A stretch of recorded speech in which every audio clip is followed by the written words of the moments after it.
സ്വാഗതം. കാണാത്തതും കേൾക്കാത്തതും. ഇന്ത്യ കാനഡ യുദ്ധമോ? അത് ചിലരുടെ അതിഭാവന, സാധ്യതയോ സാധുതയോ ഇല്ലാത്ത ഭാവന. അതൊന്നും ഉണ്ടാകാൻ പാടുള്ളതുമല്ല. എങ്കിലും ഇപ്പോഴത്തെ നയതന്ത്ര സംഘർഷം ഇത്രത്തോളം മുറുകിയതും അത് തുടരുന്നതും ആശങ്കാജനകം. അത് സംഭവിക്കാൻ പാടില്ലായിരുന്നു. അതിന് ഇടവന്നുകൂടായിരുന്നു. ഇടയായതിന്റെ പ്രാഥമിക ഉത്തരവാദിത്തം കാനഡയ്ക്കാണ്. ഒരു പക്ഷേ മറ്റു താല്പര്യങ്ങളുടെ ദേശസ്നേഹത്തിന്റെ പേരിൽ ഏതെങ്കിലും നേതാക്കളുടെ പുത്തൻ ആളത്തമോഹത്തിന്റെ ഫലം തന്നെയായാൽ പോലും ആദ്യം പഴിക്കേണ്ടത് കാനഡയെ. ഖാലിസ്ഥാൻ വാദികളെ പിന്തുണച്ച് അത്തരമൊരു പ്രകടനത്തിന് പ്രധാനമന്ത്രി ജസ്റ്റിൻ ട്രൂഡോ എന്തിന് അവസരം കൊടുത്തു? ഇന്ത്യയുടെ പകുതിയോളം പ്രായം മാത്രമുള്ള കാനഡ എന്തിന് ഇന്ത്യക്ക് പ്രകോപനപരമായി പെരുമാറി? ട്രൂഡോ ഇന്ത്യക്കെതിരെ ഉന്നയിച്ച ആരോപണം സാങ്കേതികമായി ഗൗരവമേറിയതാണ്.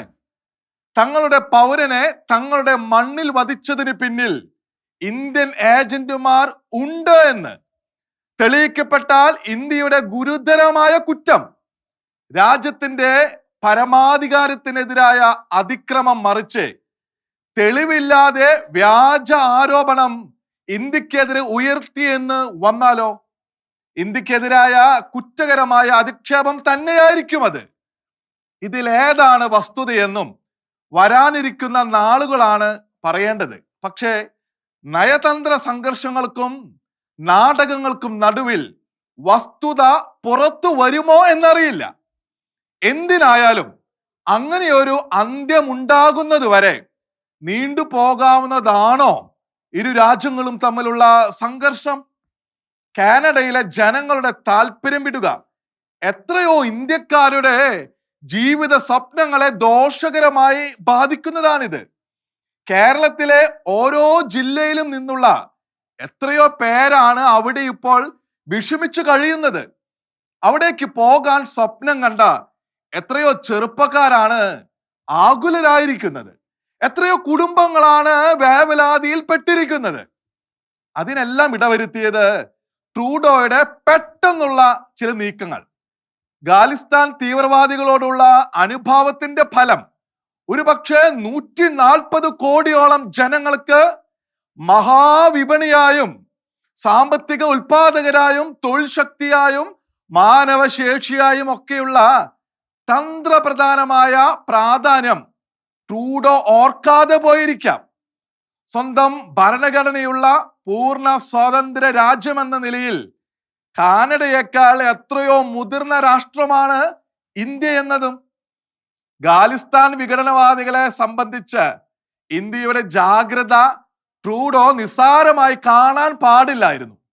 കാനഡയിൽ ഇന്ത്യക്കാർക്ക് കേന്ദ്ര സർക്കാർ നൽകിയിരിക്കുന്ന ജാഗ്രതാ നിർദ്ദേശം ട്രൂഡോ ചെയ്തതുപോലെ നിസ്സാരമായി തള്ളാവുന്നതല്ല. അനുഭവ ചരിത്രം അത്രമാത്രം ഭീകരതയുടേതാണ്. പാകിസ്ഥാൻ പോലെ തങ്ങൾക്ക് പഞ്ചാബിനെ വെട്ടിമുറിച്ച് സ്വതന്ത്ര രാജ്യം വേണമെന്ന് വാദിച്ചവരുടെ ചില പിൻഗാമികൾ ആ വാദം ഉപേക്ഷിച്ചിട്ടില്ല. എപ്പോഴായാലും ഇന്ത്യക്ക് അംഗീകരിക്കാൻ കഴിയാത്ത കാര്യം 1984 അമൃത്സറിലെ സുവർണക്ഷേത്രത്തിൽ പാളയമടിച്ച ഖാലിസ്ഥാൻവാദി ഭീകരൻ ഭിന്ദ്രൻവാലയെയും സംഘത്തെയും ഇല്ലായ്മ ചെയ്ത സൈനിക നടപടിയുടെ വിലയായിരുന്നു ഇന്ദിരാഗാന്ധിയുടെ രക്തസാക്ഷിത്വം. അതിന്റെ പേരിൽ പിന്നെയും സിഖ് കൂട്ടക്കൊല നടന്നു. തിരിച്ചടികളായി നിത്യേന എന്നോണം കുരുതികൾ. 1985 കാനഡയിലെ മോൺട്രിയോളിൽ നിന്ന് ലണ്ടൻ, ഡൽഹി, മുംബൈ റൂട്ടിൽ ഇന്ത്യയിലേക്ക് പറന്ന എയർ ഇന്ത്യ വിമാനത്തിൽ ബോംബ് വെച്ച് 329 യാത്രക്കാരെയും കൊലപ്പെടുത്തിയ ഭീകരത. ഏറ്റവും ഒടുവിൽ 1995 പഞ്ചാബ് മുഖ്യമന്ത്രി ബിയാൻ സിംഗിന്റെ വധം വരെ ഖാലിസ്ഥാൻ വാദികൾ കൊന്നവരും കൊല്ലപ്പെട്ട ഖാലിസ്ഥാൻ വാദികളുമായി ഭീകരതയ്ക്ക് എത്രയോ ഇരകൾ. പലതിനും പിന്നിൽ കാനഡയിലെ സിഖ് തീവ്രവാദികൾ, പഞ്ചാബിന്റെ കശാപ്പുകാരൻ എന്നുവരെ വിളിക്കപ്പെട്ട DGP KPS ഗില്ലിന്റെ കാലത്ത് പഞ്ചാബിലെ ഭീകരത ഒതുങ്ങിയിട്ടും ഭൂരിപക്ഷം സിഖുകാരും വിഘടനവാദത്തെ എതിർത്തിട്ടും കാനഡയിൽ കുടിയേറിയ സിഖ് വംശജരിൽ ഒരു വിഭാഗം ഖാലിസ്ഥാൻ വിഘടനവാദത്തെ താലോലിക്കുകയാണ്. അവർ കാനഡയുടെ പൗരന്മാരാണ്. അവിടെ ഇരുന്ന് ഖാലിസ്ഥാൻ വാദികളെ പ്രോത്സാഹിപ്പിച്ചു വിടുന്നു. അങ്ങനെ ഒരു കൂട്ടരെ ആണോ ട്രൂഡോ പിന്തുണയ്ക്കുന്നത്? കാനഡയിലെ 17 ലക്ഷത്തോളം ഇന്ത്യൻ കുടിയേറ്റക്കാരിൽ 8.25 ലക്ഷം ഹിന്ദുക്കളുണ്ട്. 7.25 ലക്ഷത്തോളം സിഖുകാരും. കാനഡിയൻ പൗരത്വം നേടിയ ഖാലിസ്ഥാൻ വാദികളായ സിഖ് വംശജരാണ് ഹിന്ദുക്കളോട് കാനഡ വിട്ടു പോകണമെന്ന് ആവശ്യപ്പെട്ടതെന്ന് ഓർക്കുക. ഇതിനവർ ധൈര്യപ്പെടുന്നെങ്കിൽ പ്രധാനമന്ത്രി ട്രൂഡോയുടെ പിന്തുണ അവർക്ക് ഉണ്ടെന്നാണല്ലോ അനുമാനിക്കേണ്ടത്. ഭീഷണിപ്പെടുത്തിയവർ നിഷ്ഠൂരത പ്രവർത്തിക്കാൻ മടിയില്ലാത്തവരെന്നതാണ് ട്രൂഡോ അവഗണിച്ച ഇന്ത്യക്ക് അവഗണിക്കാൻ കഴിയാത്ത കാര്യം. ഖാലിസ്ഥാൻ വാദികൾ മറ്റിടങ്ങളിലെയും ഇന്ത്യൻ കോൺസുലേറ്റുകൾക്ക് മുമ്പിൽ കൊടി പാറിച്ച് പ്രകടനമോ അക്രമമോ നടത്തുന്നത് കാനഡയിലുള്ളവരുടെ പിന്തുണയിലാകുമ്പോൾ ഇന്ത്യക്ക് എങ്ങനെ അതിനെ ചെറുക്കാതിരിക്കാൻ കഴിയും?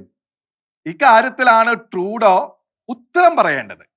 പക്ഷേ കാനഡ ലോകത്തെ ഏറ്റവും മുന്തിയ സൈനിക ശക്തി അല്ലെങ്കിലും അവിടെയുള്ളവരെ ഉപയോഗിച്ച് അവിടുത്തെ പൗരനെ കൊല ചെയ്യാൻ മറ്റൊരു രാജ്യം ശ്രമിച്ചാൽ അത് അവർക്ക് അംഗീകരിക്കാനാകുമോ?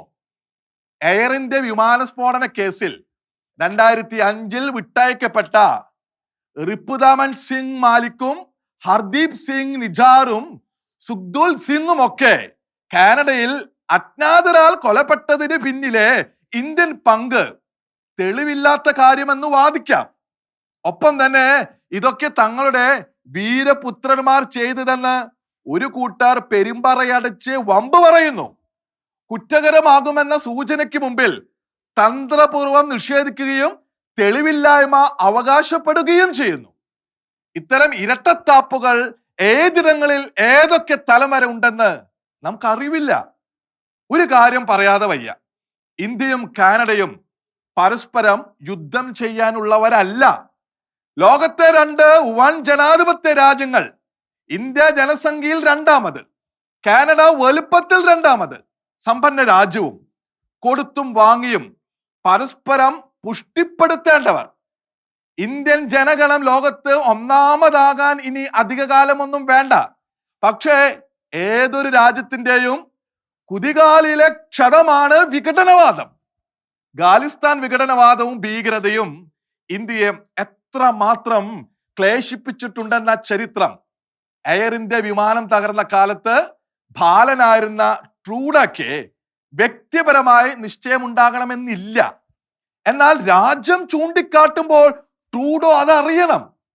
13 ലക്ഷത്തിൽ പരം സൈനികരുള്ള ഇന്ത്യയും ലക്ഷത്തിൽ താഴെ സജീവ മുന്നണി പോരാളികളുള്ള കാനഡയും പരസ്പര ശത്രുക്കളല്ല. ഖാലിസ്ഥാൻ തീവ്രവാദികളുടെ കാര്യത്തിൽ ഒഴികെ സംഘർഷവുമില്ല. എന്നാൽ ഖാലിസ്ഥാൻ ഭീകരരുടെ കാര്യത്തിൽ കാനഡയ്ക്ക് ജാഗ്രത വേണ്ടിയിരുന്നു. കുടിയേറ്റക്കാരായും അഭയാർത്ഥികളായും എത്തിയവർ രാജ്യങ്ങളെ തകർക്കുന്ന അനുഭവം യൂറോപ്പിലുണ്ട്. ഇപ്പോഴും അവരത് നേരിട്ടുകൊണ്ടിരിക്കുന്നു. അത് കാനഡയ്ക്കും പാഠമാണ്. വോട്ടും സാമ്പത്തിക പിന്തുണയും കരുതി ഇന്ത്യക്കെതിരെ വിഘടനവാദവും ഭീകര പ്രവർത്തനവും പ്രോത്സാഹിപ്പിക്കുന്നവരെ പിന്തുണയ്ക്കാൻ ട്രൂഡോ തയ്യാറാകുന്നെങ്കിൽ അത് വിപത്താണ്. നാളെ തങ്ങൾക്കു നേരെ തിരിയുന്ന കൈകളായി അവ മാറിയേക്കാമെന്ന് ഓർക്കാത്തത് അവിവേകം തന്നെ. ഇന്ത്യക്കെതിരായ ആരോപണം ശരിയെന്ന് തെളിയിക്കാനുള്ള ബാധ്യത ട്രൂഡോയ്ക്കുണ്ട്. അതിൽ സഹകരിക്കാൻ ഇന്ത്യക്കും ചുമതലയുണ്ടെന്നു മാത്രം. വരേണ്ടത് സംഘർഷത്തിന്റെയല്ല, സഹവർത്തിത്വത്തിന്റെ കാലമാണ്. ഇന്ത്യക്കില്ലാത്ത വിശാല ഭൂവിടം കാനഡയ്ക്കുണ്ട്. അത് ഇന്ത്യൻ ചെറുപ്പക്കാർക്ക് പ്രാപ്യമായി തുടരണം.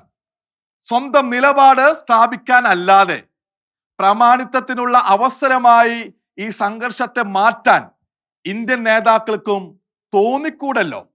അത് ഇവിടുത്തെ യുവസമൂഹത്തിന്റെ പ്രതീക്ഷകൾ തകർത്തു കളയും. മാത്രമല്ല അതത്ര എളുപ്പമല്ലെന്നും കൂടി തിരിച്ചറിയേണ്ടതുണ്ട്. ഖാലിസ്ഥാൻ വിഘടനവാദികളെ തള്ളിപ്പറയാൻ ട്രൂഡോ സന്നദ്ധമാകുന്ന നിമിഷം വരെയുള്ളൂ ഈ സംഘർഷത്തിന്റെ ആയുസ്. സമ്പന്നരായ തങ്ങൾക്ക് ഒന്നും നഷ്ടപ്പെടാനില്ലെന്നോ ഇന്ത്യയെയും ഇന്ത്യയുടെ ആശങ്കയും നിസ്സാരമായി അവഗണിക്കാമെന്നോ ട്രൂഡോ ചിന്തിച്ചെങ്കിൽ തെറ്റി.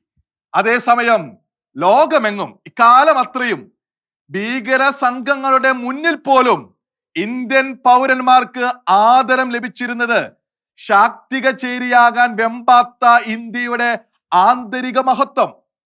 അതാണ് ഇന്ത്യയുടെ യഥാർത്ഥ ശക്തി. കില്ലർ സ്ക്വാഡിനെ നിയോഗിക്കാനുള്ള സാമർത്ഥ്യം ആ ശക്തിക്ക് സമമാകുമോ എന്ന് വേണമെങ്കിൽ സ്വയം ചോദിക്കാം.